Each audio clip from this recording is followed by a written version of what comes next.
پہلا مرحلہ انسان کا جیسا ہوگا باقی سارے مراحل اس کے مطابق ہے۔ اگر یہ آسان رہا تو انشاءاللہ العزیز بعد کے مرحلے بھی آسان ہوں گے۔ اگر یہ مرحلہ موت اور اس کے بعد کا جو سفر جو ابتدا ہے، اگر اس میں کوئی چیز جو ہے مشکل ہو گئی تو یاد رکھیے باقی تمام سفر پھر مشکل ہو جائیں گا۔ عثمان ابن عفان رضی اللہ عنہ کے تعلق سے آتا ہے، آپ جب کسی قبر پر جاتے اور وہاں کھڑے ہوتے تو بہت زارو خطار روتے، اتنا زیادہ روتے کہ آپ کی داڑھی بھیگ جاتی اور آنسو داڑھی سے نیچے ٹپکتے۔ جب لوگ پوچھتے کہ کیا بات ہے آپ قبر پہ اتنا کیوں روتے ہیں، تو وہ کہا کرتے تھے میں اس لیے اس پر اتنا روتا ہوں اس لیے کہ جس کے لیے یہ مرحلہ آسان ہو گیا اس کے لیے باقی سارے مراحل باقی سارے سٹیجز آسان ہیں، اور جس کے لیے یہ مرحلہ مشکل ہو گیا، یہ قبر والی زندگی، موت کے فوراً بعد والی زندگی، تو اس کے لیے باقی سارے مراحل بہت مشکل ہونے والے ہیں، یاد رکھیے۔ تو لہٰذا آخرت کا سفر شروع ہوتا ہے موت سے۔ تو میں چند باتیں موت کے تعلق سے، پھر یہ سفر کیسے شروع ہوتا ہے اور پھر کیا ہوتا ہے، مختصر سا آپ کے سامنے رکھنے کی جو ہے کوشش کروں گا۔ ہم آگے بڑھتے ہیں۔ انسان جو ہے کچھ سوالات اس کے زندگی کے یا کچھ سوالات ایسے ہیں جس کے جواب کے لیے وہ پریشان ہوتا ہے۔ دین اسلام نے ان سارے سوالات کے جواب دیے، جس میں سے ایک اہم سوال جو انسانیت اپنے آپ سے اور لوگوں سے اور دانشوروں سے اور وہ لوگ جو علم رکھتے تھے ان سے پوچھتی رہی، وہ یہ ہے کہ موت کے بعد کیا ہوگا، موت کے بعد جو آخرت کا سفر شروع ہوگا وہ کیا ہوگا، کیا ہم دوبارہ اٹھائے جائیں گے یا یہ موت کے ساتھ ختم ہو جائیں گا، کوئی حساب کتاب ہے، مطلب بعد میں کچھ بدلہ جزا اور سزا ہے، یا بس جو کچھ کیا بس ہم مٹی میں مل کر معاملہ ختم ہوا۔ لوگ پوچھتے ہیں، اسلام نے اتنا بتفصیل جواب دیا، حالانکہ کوئی انسان مرنے کے بعد آ کر یہ چیزیں نہیں بتا سکتا ہے، لیکن اللہ رب العزت نے نبی اکرم صلی اللہ علیہ وسلم کو بذریعہ وہی اس سفر کی ابتدا کیسی ہوں گی، یہ سفر کے کیسے مرحلے ہوں گے، وہ تمام تفصیلات بتائیے، تاکہ وہ لوگ جو زندہ ہیں، جو ایمان والے ہیں، وہ اس چیز کو جانیں، اس چیز کو سمجھیں، اور سفر آخرت موت کے بعد جو سفر شروع ہوتا ہے اس کی تیاری وہ اللہ رب العزت نے جو زندگی ابھی عطا کی ہے، جس سے میں اور آپ اور جو لوگ میری بات کو سنیں گے وہ زندہ ہے، وہ گزر رہے ہیں۔ یاد رکھیے اس کے بعد ایک مرحلہ ہے جو آخرت کا سفر ہے، بہت کٹھن سفر ہے، یاد رکھیے بہت سخت سفر ہے، یاد رکھیے اس کی تیاری، اس کا سامان، اس کا توشہ ہمیں اس دنیا میں اچھے اچھے اعمال کر کے جمع کرنا ہے، ورنہ موت کا فرشتہ آ جاتا ہے، جیسے کہ اللہ رب العزت نے سورہ مومنون سورہ نمبر 23 آیت نمبر 99 اور 100 99 اور 100 میں فرما کہا، جب کسی کی موت کا وقت قریب آتا ہے تو وہ فرشتے جو اسے لینے آتے ہیں وہ کہتا ہے اے فرشتوں تھوڑی مہلت دی جائے، تھوڑی چھوٹ دی جائے، تھوڑا وقفہ دیا جائے، تھوڑا انٹرول دیا جائے، ونس مور ایک اور مجھے چانس دیا جائے، قال رب ارجعوا تاکہ واپس جاؤں، لعلی اعمل صالحا فیما ترک تاکہ دنیا میں جن کام کے لیے یا جن کاموں کے لیے جو اچھے اعمال کے لیے بھیجا گیا تھا لیکن میں نے کیے نہیں تو میں کیا کروں، جا کر کے آ جاؤں، لہٰذا مجھے ایک چانس دیا جائے۔ تو اللہ فرماتا ہے وہ مرتا ہوا انسان کہتا ہے لعلی اعمل صالحا فیما ترک تاکہ وہ نیکیاں جو میں چھوڑ آیا ہوں اسے کراؤں۔ کلا اللہ رب العزت کی طرف سے جواب آتا ہے ہرگز نہیں، بالکل نہیں، انہا کلمۃ هو قائلها یہ تو تیری ایک بات ہے، ایک جملہ ہے جس کا تو عادی ہے دنیا کے اندر، ومن ورائہم برزخ الی یوم یبعثون اور اس انسان کے اور دوبارہ اٹھائے جانے تک، مطلب دنیا کے اور اس انسان کے بیچ میں ایک برزخ ہے، ایک آڑ ہے، یاد رکھیے۔ تو اللہ رب العزت نے یہ بات ہمیں بتا دی کہ مرنے والا شخص دنیا میں واپس جا کر نیکی کرنے کے لیے وقفہ، چھوٹ، مہلت اور ایک جو ہے چانس مانگتا ہے، لیکن وہ چانس اللہ نے بیان کر دیا ملنے والا نہیں ہے، اور انسان کہتا ہے ایک موقع دیا جائے میں اچھا بن جاؤں گا۔ یہ انسانی فطرت کو اللہ نے یہاں کھینچا اور کہا ہے کلا انہا کلمۃ ہوا قائلھا ہرگز چانس نہیں ملے گا چونکہ تو عادی تھا اس جملے کا۔ اور سبحان اللہ، اللہ نے کیسی فطرت کی بات کہی ہمارا معاملہ یہی ہے، نمازی بن جاؤ انشاءاللہ اگلے جمعہ سے،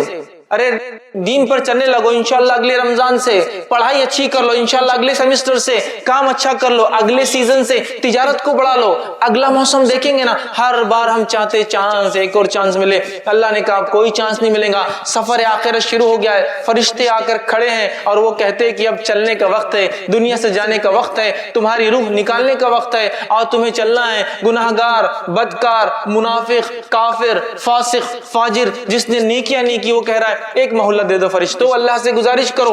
جواب آتا ہرگز نہیں، یہ نہیں ہو سکتا چونکہ تم عادی تھے اس جملے کے۔